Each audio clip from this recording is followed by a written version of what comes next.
بسم اللہ الرحمن الرحیم۔ لائف لائٹ میں خوش آمدید۔ جن لوگوں نے نیو یارک کے ٹاورز سے جہاز ٹکرائے تھے، اگر وہ بھی ذہنی مریض ڈکلیئر ہو جاتے تو افغانستان میں لاکھوں جانیں بچ جاتی۔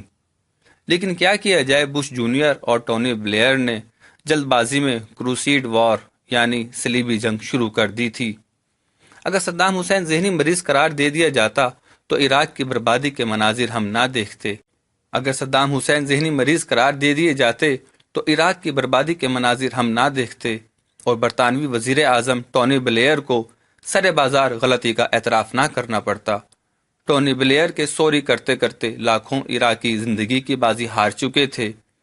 بشار الاسد کو اگر امریکہ ذہنی مریض قرار دے کر اپنے کام سے کام رکھتا تو آج شام کے باغات نہ اجڑتے، اور گلی محلوں سڑکوں پر پڑی لاکھوں لاوارث لاشوں پر کوئی نوحہ کا نہ ہوتا۔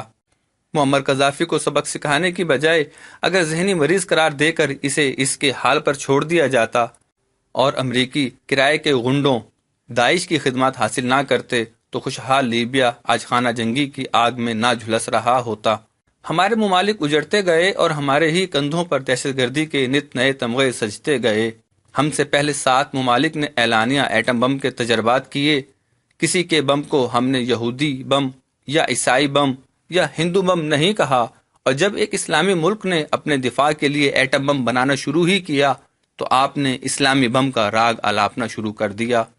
آپ نے ہمارے لاکھوں لوگوں کو مارا، ہمارے طرابلس، دمشق اور بغداد کو تباہ کر دیا، لیکن آپ پھر بھی امن کے علم بردار اور انصاف کے مشل بردار کہلائے، جبکہ ہم ٹھہرے اسلامی دہشت گرد۔ ٹھیک ہے، آپ ہمیں جرم ضعیفی کا خوب سبق سکھائیں، ہم سبق سیکھ رہے ہیں۔ بس گزارش اتنی سی ہے کہ ہمارے والوں کو ذہنی مریض قرار دے دیا کریں، انہیں اسلام یا مسلمانوں سے نہ جوڑا کریں۔ ہم داڑھیوں والے مسلمان دہشت گرد نہیں۔ موزے تنگ ملحد نے 5 کروڑ قتل کیے، اسٹالن ملحد نے 3.5 کروڑ قتل کیے، ہٹلر لادین نے 90 لاکھ قتل کیے، لیو پولڈ کرسچن نے 1 کروڑ قتل کیے، پیدیکی شنتو نے 50 لاکھ قتل کیے، لیکن دہشت گرد صرف مسلمان۔ ہیلو لبرل فاشسٹ، کوئی شرم نامی چیز ہے تم لوگوں میں؟ ذہنی مریض تھا مگر جانتا تھا کہ یہ مسلمانوں کی مسجد ہے۔ ذہنی مریض تھا مگر جانتا تھا کہ جدید اسلحہ کیسے استعمال کرنا ہے۔ ذہنی مریض تھا مگر جانتا تھا کہ کیمرہ سر پر لگا کر ویڈیو لائیو چلانی ہے۔ ذہنی مریض تھا